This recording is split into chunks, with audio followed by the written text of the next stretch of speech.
Welcome to Color Country Politics, where we discuss all the important political issues facing Iron County, Utah.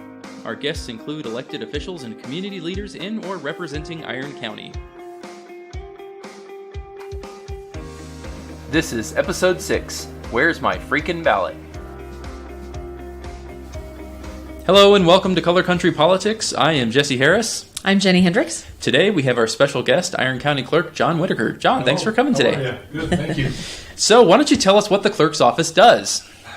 The clerk's office is kind of an enigma that unless you're around it, you don't really know. So, statutorily, we have a few requirements. I am the secretary for the commission. I do elections. In Iron County, we do the landfill billing. We are a passport office. I'm going to forget one. That's a lot of hats already to have on your head. Yes, we manage the marriage licenses, so we see a lot of starry-eyed couples come through the door, and we say, "What are you here for?" And usually we know the answer. That's one of the fun parts of the job. And then we do a lot of other just managerial stuff for the county. We set the agenda. We put the agenda together for the commission meetings. And we manage and keep the contracts for the county and keep a lot of those records that aren't kept in the other offices. Wow, that is a lot of things. The only things I think of are elections and marriage licenses, but apparently there's a lot more to it. Right. It's a fun office. There's lots of variety, and we've got some just amazing people that work there. I've really enjoyed my time there. I will second that. You got some really, really amazing people in your office, and passports are something I don't think people think about often, but just earlier this year we came in and applied for a passport, and it's like, hey, we're leaving in 2.5 weeks and we need a passport. Can you guys help us out? And you did. I don't want to set that as a precedent, just so everybody knows. You have to go in earlier than that. But we got it in time to leave, and your office, your staff was so helpful and cheerful, and it was a great experience. We are fairly proud of our passport performance. We don't require appointments. We can take the picture for you if you'd like. And generally we can get you in and out without too much time. Yeah, it was fun. It was good.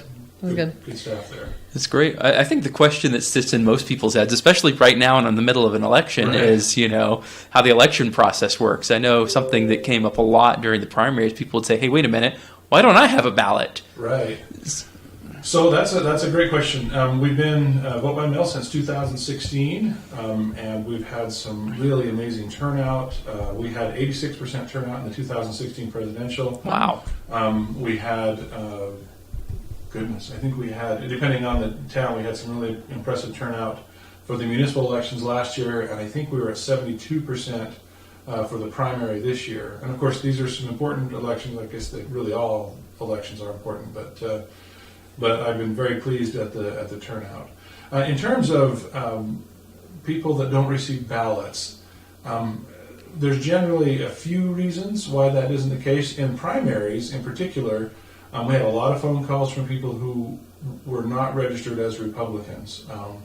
In this last primary season, most of the there were no races that weren't Republican, and as you know, the state Republican Party has a closed primary, and so they only let Republicans vote in those elections. And so, unlike this general election we're going to have now, where everyone can vote, only Republicans could vote. And so, some people were able to. There's kind of a good period of time between when the ballots go out, the by-mail ballots go out, and election day, and so a lot of people were able to kind of correct that if they wanted to affiliate with the Republicans. Some of the other problems that can cause someone to not receive a ballot are an incorrect address if they make a mistake when they register. We've had one issue this year, this election, where there's when you register through the Division of Motor Vehicles, there's a question that says, do you want to receive an absentee ballot? And if they check no, the system automatically says don't send them a ballot. And so we've kind of had to manually go through those. We've got those corrected. And I would say, we try to simplify the process. One of the things that we discussed earlier was that, if you're registered, generally your interactions will be you'll register and you'll receive your ballot in the mail. You'll fill it in and you'll drop it off either in the mailbox or at a drop box.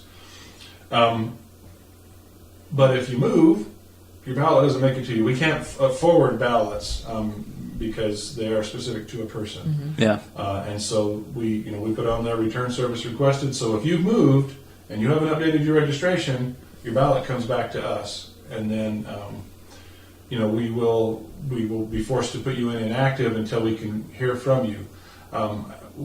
People will call really upset, and it's important to note that the responsibility to register is on the voter. We make it as easy as we possibly can. Also, like if you haven't received your ballot by now, you're welcome to come into our office and work it through. But also next week, starting on the 30th, we will have early voting. We will have vote centers available in Cedar City and in Parowan. Where will those be located? At the Cedar City Council Chambers, right at 10 North Main. And we have 2 days of morning early voting, so the 30th and the 31st. Make sure I got that right on my calendar. I'm pretty sure it's the 30th and the 31st in the AM, so 9 a.m. to 1 p.m. The other location is at the Iron County Courthouse, right there by our office in the old Commission Chambers. And then on the 1st and the 2nd, which is Thursday and Friday of next week, then you're talking 1 to 5 p.m. And so we try to make it available for people. Some people like to vote in person. Some people, if you've got issues with your registration, with your ballot, we have some really talented and amazing and dedicated poll workers, and they will help you there. Otherwise, you can come on Election Day. One of the things that, in an effort to make things easy, sometimes they get complicated. We have so many ways that we try to make it easy. But one of the things that the state has pushed this year and that we're glad to participate in is same-day registration. So if you come on Election Day, we will take your information and you can vote a ballot, and then you'll have 5 days to prove up if you don't bring it. Let me just jump in and kind of clarify there.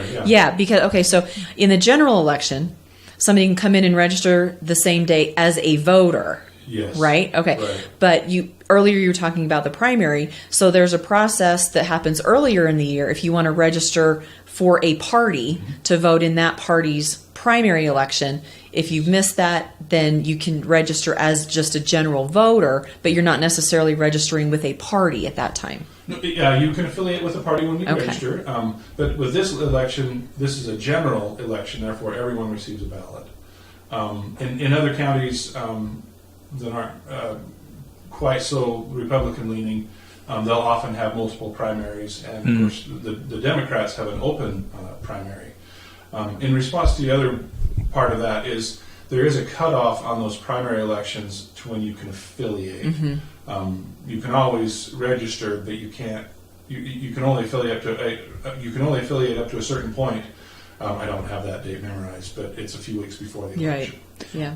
But it's easy enough if someone wanted to participate in that primary, they could switch their party affiliation before that deadline, cast their ballot, and then switch back. We've had people do that. It's not as common as you would think, but there are people that will do that.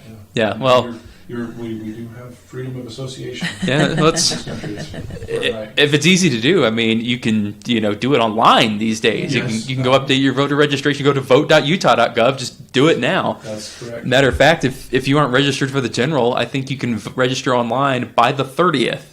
Yes, you still may. Yeah, so you can still register in your pajamas right now. That's right. And one of the keys that it uses is goes to the DMV. So if your driver's license or ID card matches the address you're currently at, you're good. Otherwise, we'll need to see some ID, and you will get a little paper in your ballot that says you have until 5 days after the election to show ID. Okay, so well, interesting. We try to make it as easy as we can.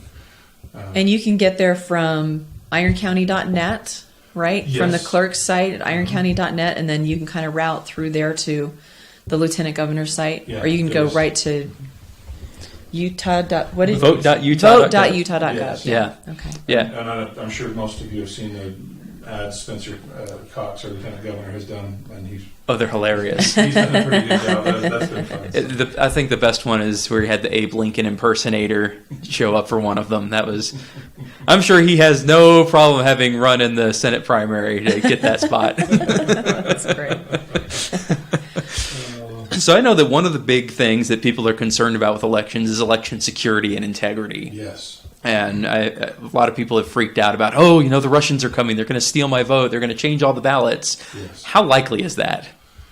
Well, I can't say 0% likely, but highly unlikely. What we do is we have the by-mail ballots. The only way a by-mail ballot will be counted is if that person's signature matches. So maybe let's talk about process a little bit to do that.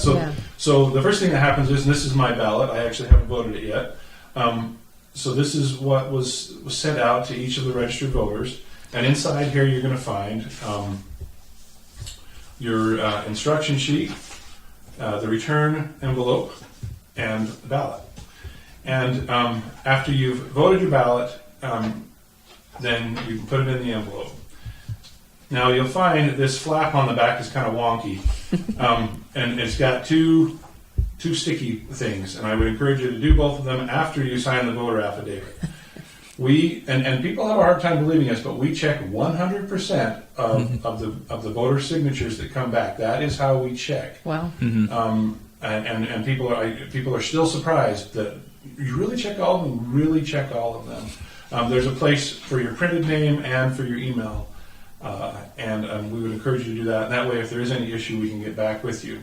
So in terms of security, the only way one of those ballots can be counted is if they come back in the proper envelope with the affidavit that the signature matches. And now, if we follow the process along a little bit further, and I'm not going to do it because this is my ballot, but as you put that, after you voted the ballot and you put that in the envelope, you wet both of the sticky things, and after you've done your affidavit, and it seals it shut.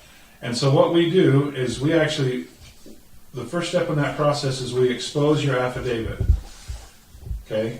Because at that point we can still tell whose ballot it is, or whose envelope it is, and then we check that. We do that check. Once we've verified that you are who you are, then that gets peeled off, and then there's no markings on here for me to tell whose ballot this is. So we want to ensure that nobody votes that can't vote, and also that we want to ensure ballot secrecy. And so once we tear off that affidavit, then we can't tell whose ballot it is. This is one of the things where I had served on a committee that Spencer Cox put together about doing online voting, and this is one of the reasons why we thought it would be infeasible, because we could not figure out a way to validate this is someone who should be casting a ballot and still keep the ballot secret using electronic means. This vote by mail envelope is just too perfect. We can't replicate it electronically. It took some time in the design. There was a lot of discussion early on, even before Iron County adopted vote by mail, about like a secrecy envelope, or and what we wanted to do was keep the cost down for the taxpayers. And so we kind of devised this envelope so that we have this opportunity. And it's you actually bring up a good point there. People that should vote. We have found cases of fraud. Sometimes it's accidental, sometimes it's on purpose, but in none of those cases was anyone allowed to vote. When they're particularly egregious, we do turn them over to the county attorney's office and let them decide whether and how hard to prosecute. What types of fraud are you seeing? We had one person who they learned calligraphy. And so their calligraphy signature didn't match their signature on hand. And so in that case, we had them come in. We had one person fill out his aunt's ballot who had passed away. Oh dear. And signed it. We're like, A, the signature doesn't match, and B, this person isn't alive. So yeah. And I mean, it is, and it's a Class B misdemeanor if you commit election fraud. The other thing is we have a system that is integrated. So if I check in your ballot, Jesse, your vote by mail ballot, and you walk into a vote center, the poll worker is going to pull up your name and say, you've already voted. And so it's less a question of fraud than preventing that. One of the concerns I hear a lot of are letting dead people vote or people who aren't registered. And one of the large jobs that goes unsung, and I will sing it now, is and I really can't say how much I appreciate my amazing staff, because the average voter thinks about elections a couple times a year, Right. Yeah. or when those ads come up. We work on elections every single day, and what happens is we work hard to make sure the voter rolls are correct. The state of Utah has an amazing voter information system called VISTA, which I think it actually stands. It's an acronym. It stands for Voter Information something. But it's one of the better ones that in the country, as far as I know, because it integrates with other government agencies. So, for example, we get notices of when people have passed away, and so we have a chance to review those. There's a GIS element to make sure that we have people in the right voter precinct. We have a tie with the DMV, which allows, especially with the law change this year, for those registrations to happen. So I really appreciate all of the staff that work on it, and the staff of the Lieutenant Governor's office, but particularly my office, who really, they work on it all year. And so having those clean voter rolls coming into election time makes this process work better. And one of the things that we found is vote by mail forces a refinement of the voter rolls as you go, because again, you get bounces. If I send it to someone who's not there, we get it back. Okay. Yeah. And they're off their voter rolls. They're not off. They're marked inactive until they engage. So I think a lot of people don't realize how much interaction there is with other agencies behind the scenes to keep things running smoothly. Yeah. And they think, there's just one guy doing everything, and not the case at all. Yeah. And it's important to know that we vet everything. I mean, we don't take for granted that the voter, like, say, for example, someone had a mistake on the address on their driver's license.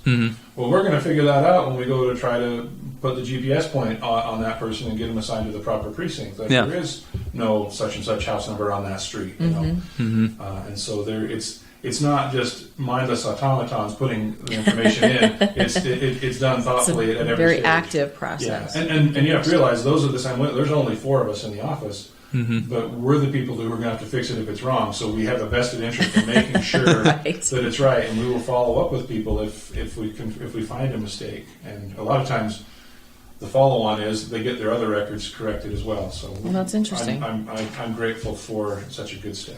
It's fun. It sounds.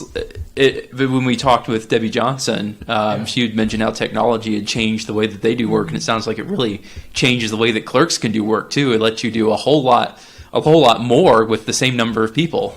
Correct. And I actually worked in the recorder's office for about 13 years, and I really enjoyed my time there, and it was fun to see the technology. I did the maps, and we literally had a drafting table and a compass and a square, and to getting things, fully integrated with CAD and with the GIS. We didn't actually finish talking about the rest of the process. So after, unless you want, no, keep go. Okay. So after we verify the affidavit, the signature gets removed. The affidavit gets removed so that we can no longer tell whose ballot it is. And then we put them into batches, mostly so that if we have a problem along the line, we can tell which batch, and we don't have to redo everything Right. if there was a problem. So after it gets put into batches, there's another step where we have a machine that opens it and just slices it open along the top. We make sure the ballot's tamped down so we don't slice it. And then another stage where we remove the ballot and we actually put heavy stuff on it to flatten it. They run through the machines better if they've been kind of squished flat for a minute. And then ultimately we start tabulating a few days before the election. And the goal being that most of the ballots are counted by 8 o'clock on election night. We simply need to wait for the polling places to close, and then we're able to release results. One of the things that I really like as the elections officer is the fact that if there is any question, that I could go back and check every single ballot, because every single ballot is on a piece of paper. Right. Yeah. So.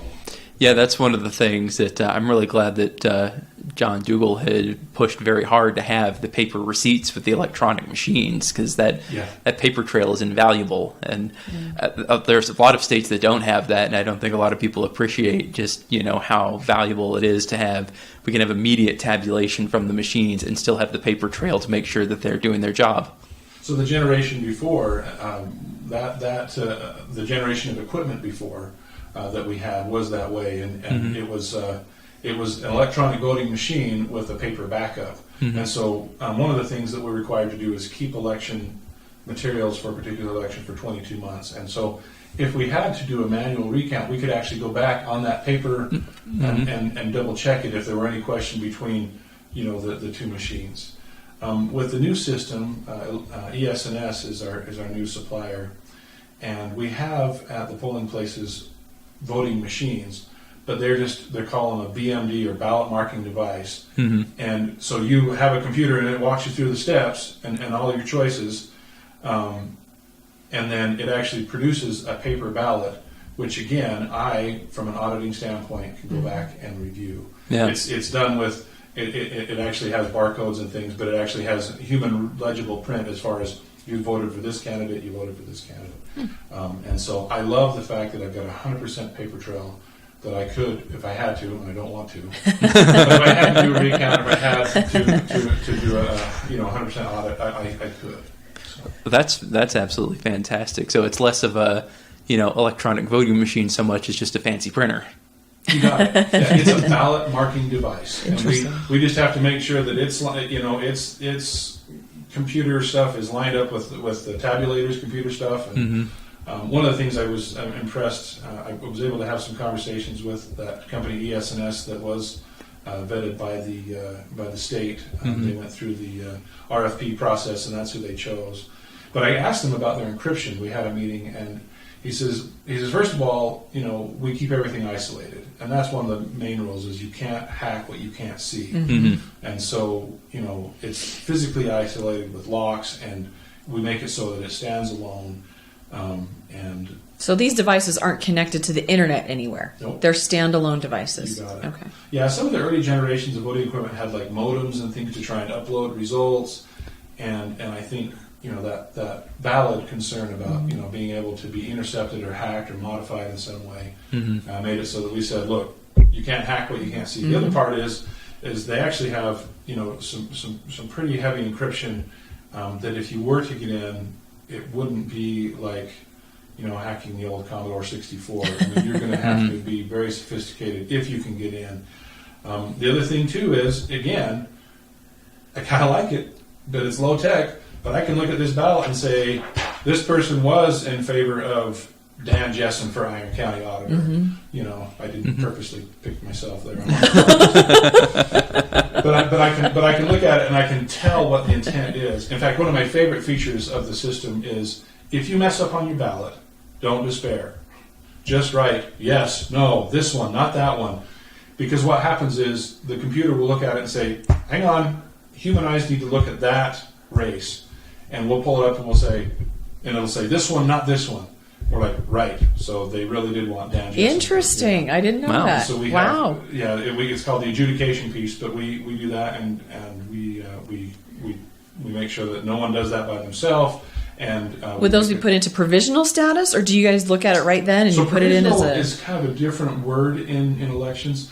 What happens is that race for that ballot goes into a holding pen. Okay. And it really doesn't let us inside the computer. It doesn't let us move on until we've adjudicated all those. Okay. Same kind of thing for write-in. Now, provisional is a great question. Provisional is for someone whose registration wasn't current or they weren't currently registered, and so we'll actually give them a paper ballot and we'll actually put it in an envelope. And before that is counted, we will vet that registration to make sure that person was eligible to vote, that we can prove their identity and their residency before we count that vote. So it's provisional, it's a proviso in that it's there, it's a ballot, they voted it, and it will count as soon as we can prove who they are and that they reside where they are. Got it. Okay. I'm in information security, and so that's I love that the machines are helping automate, but there's still a lot of human review to make sure that everything is looking good, and that's I've seen so many cases where people try to automate too far, and that's when you get the cascading failures. Well, and how much do you rely on technology? Technology is great as long as it works. Exactly. You know, we were lining up for this video conference today, and we actually had to switch out cameras because of a little. I mean, and so you have to realize that technology is only as great as your knowledge of what it can do for you. So we have this great big fancy tabulation machine, and it'll count those votes. But I still have to realize that I've got a paper ballot on every one of those that can and might be reviewed by a pair of human eyes. Yeah. So just to go with something a little more entertaining for everyone. What would you, Wonkish and boring. oh no, I want to go for the cheap laughs. What would you say has been your most amusing experience as an elected official? Oh wow. Don't want to have anyone thrown under the bus or named or anything. If you can anonymize it as much as possible. While you're thinking about it, I have to say that, the few times that I've been in the courthouse and in the clerk's office, and even when we were in doing our passports, you talked about the starry-eyed people coming in for the marriage license. It was so stinking cute. And you can totally tell they're coming in and they're holding hands. And that's got to be some of the cutest and just they're adorable when they come in asking for those marriage licenses. It is fun. I don't know about the funniest, but we have kind of a standard put the groom on the spot question. because we have same-sex couples and all that, but a bride and a groom that come in, and we will say, okay, groom, in order to get this marriage license today, you have to tell me when her birthday is. And some of them, man, they've got it, and others are like, Look, it's okay to not know it now, but a year from then, you've got to know this. This is very important. Also, when you get married, it's pretty important. Life lessons from the clerk's office. Yeah. I love that. It's a public service, too. It's a public service. That's awesome. Right. I don't know. I would say 90% of what we do is education, and sometimes we'll answer some questions that are funny, or if I blow it on an answer, and then somebody's like, "Hey, that's not right," and then I've eaten crow on that. I have to say though, I love Iron County. I love the citizens of Iron County, and people that come in really just want the best for the community, and that's been it's a great place to live, and it's a great place to live because of that. I know that's not really answering the question. I'm kind of a politician. But everything you just said is very accurate. It's very accurate. Yeah. And that's one of the things that I so appreciate about Iron County is the people are so fabulous. But what I have seen too is our elected officials recognize that. I think to a person, our elected officials at the county understand what a great community is that they serve and behave accordingly. And I think that's admirable. Well, it's certainly a privilege and an honor to hold that position for however long I hold it. So. Well, possibly for one more term since you're running unopposed. I am unopposed on the ballot. Oh, actually, that's a good thing to bring up. We did have an error on the ballot. If you're a registered voter, you should have received a little card that explained the error. So this is a corrected ballot. Let me grab mine. I'll put it in the envelope. The first batch of ballots that went out, we had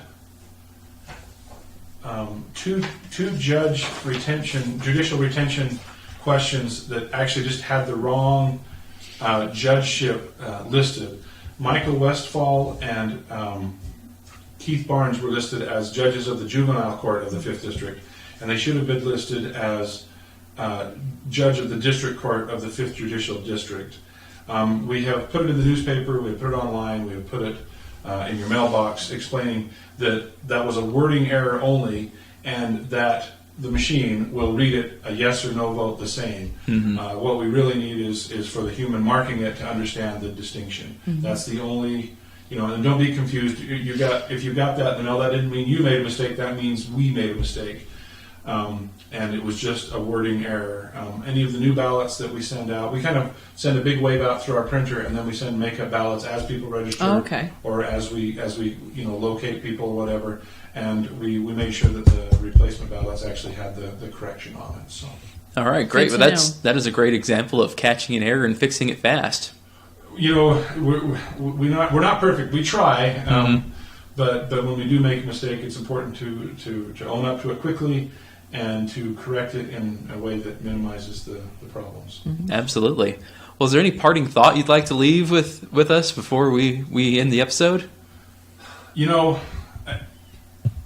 few years ago, after we had overthrown Saddam Hussein, and they've had a lot of trouble since, but they were able to have their first elections, and their technique for telling who had voted and who hadn't, they had this jug of purple dye, and you would stick your thumb in it. I remember that. And I am so moved by that. That right to vote is such an important right, and that notion of having your purple thumb. And it was actually, there was a little bit of a risk because of the still warring factions between the Shia and the Sunni to walk around with a purple thumb, but they did it. And that's a huge deal. And I think we hadn't ought to take that right for granted. I think we ought to exercise our right, be an informed voter. There's 17 questions on this ballot. I remember the first time I voted in 1992, I had a couple of opinions about a couple of candidates, and I got in the ballot box and I said, "Oh, I'm not ready for this test." Yeah, exactly. and so find out. We've got constitutional amendments, we've got non-binding questions, we've got a big bond question for Iron County, we've got 4 ballot propositions. So inform yourself, learn about the candidates, learn about the issues, and be an informed voter. Very well said. Thank you. We appreciate it. Yeah. Appreciate you. Yeah, absolutely. Thanks for coming in. Yeah, thank you. So, thank you.